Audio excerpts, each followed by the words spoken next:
शेतकरी भावांनो, जे काही थकबाकीदार शेतकरी आहेत यांनी कर्जमाफीची मागणी केली, विरोधी पक्षांनी ही कर्जमाफीची मागणी केली, त्यानंतर बच्चूभाऊ कडू यांचं आंदोलन झालं आणि त्यानंतर शासनानं 30 जूनपर्यंत कर्जमाफी देऊ असं जाहीरसुद्धा केलं आणि याची घोषणा 1 जुलैच्या पूर्वी करू असं सुद्धा सांगितलं.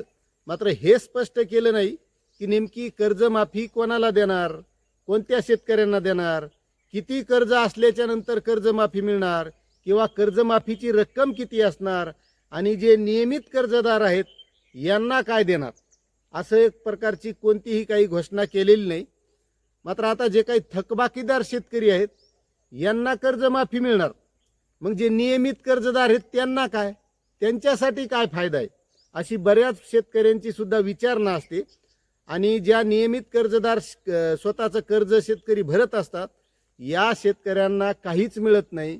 म्हणून या शेतकऱ्यांची सुद्धा एक मानसिकता बदलली जाते की आपण नियमित कर्ज भरून काहीच फायदा नाही, कारण जे थकबाकीदार शेतकरी आहेत याला कर्जमाफी मिळती, आपल्याला काहीच भेटत नाही. आणि त्यामुळं बरेच शेतकरी असे असतात की स्वतःचं कर्ज भरू शकतात, मात्र अशी ही कर्जमाफी मिळती म्हणून ते सुद्धा भरीत नाहीत. आणि आता जे भरीत आलेले आहेत आतापर्यंत याला पडलेला आहे प्रश्न की मग आपला जर कर्जमाफी मिळाली तर काहीच फायदा नाही. मात्र त्या शेतकऱ्यांसाठी हा महत्त्वाचा व्हिडिओ आहे की जे नियमित कर्ज भरत असतात अशा शेतकऱ्यांसाठी. कारण शासनानं आता यापुढं काय धोरण राबवलं आहे तसं हे या अगोदरच लागू आहे, मात्र त्याचा फायदा आपल्याला कसा मिळत नाही हे सुद्धा आपल्याला या व्हिडिओच्या माध्यमातून बघायचं आहे. कारण बऱ्याच शेतकऱ्यांची मानसिकता असते की आपण नियमित कर्ज जर भरलं तर आपल्याला कर्जसुद्धा वाढून मिळतं, आपली पत चांगली राहते, आपला सिबिल स्कोअर चांगला राहतो, म्हणून शेतकरी रेग्युलरसुद्धा बरेच कर्ज नियमित भरत असतात. आणि मग अशाच शेतकऱ्यांसाठी पंजाबराव देशमुख व्याज सवलत योजना ही सुद्धा या अगोदरच चालू केलेली आहे.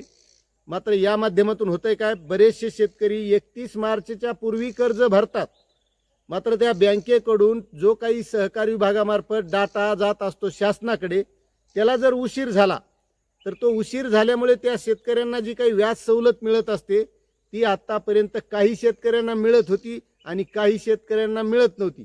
आणि ती मिळाली का नाही हे सुद्धा त्या नियमित कर्ज भरणाऱ्या शेतकऱ्याला कळत नव्हतं.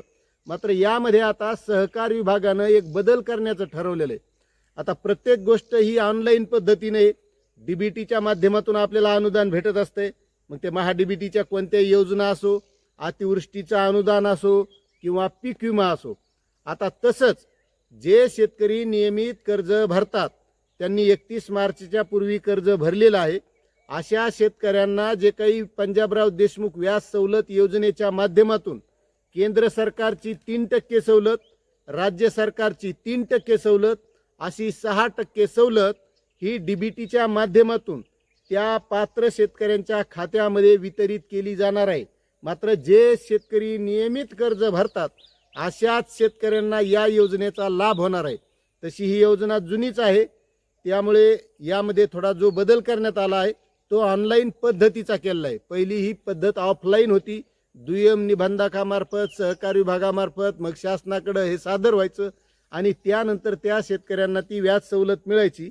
मात्र त्यामध्ये बँकेने जर उशीर केला तर याचा लाभ त्या शेतकऱ्यांना मिळत नव्हता आणि तो मिळालाही असला किंवा नाही तरी तो शेतकऱ्याला कळत नव्हता. मग आता त्यामध्ये राष्ट्रीयकृत बँका असेल, सहकारी बँका असेल किंवा काही खाजगी बँका सुद्धा असतील, या सुद्धा यामध्ये असणार आहेत. त्यामुळे जे काही नियमित कर्ज शेतकरी भरत असतात अशा शेतकऱ्यांना पुढच्या वर्षीपासून या योजनेचा लाभ डीबीटीच्या माध्यमातून मिळणार आहे. त्यामुळे ही त्या शेतकऱ्यांसाठी एक आनंदाची माहिती आहे, कारण बरेच शेतकरी हे नियमित कर्ज भरत असतात त्यांच्यासाठी. आता जे थकबाकीदार असतात तर त्याला आता वाट पाहावं लागेल कर्जमाफीची, जेव्हा भेटन तेव्हा जेवढी येईन तेवढी बस आता वाट पाहत, त्याला काय हरकत नाही. अशी ही माहिती होती. आता तुम्हाला माहिती कशी वाटली आणि तुम्ही थकबाकीदार आहात का नियमित कर्जदार आहात हे नक्कीच कमेंट करून सांगा. आणि चॅनलवर नवीन असाल तर सबस्क्राईब करा, व्हिडिओला लाईक करा आणि जास्तीत जास्त शेतकऱ्यांना ही माहिती शेअर करा. धन्यवाद.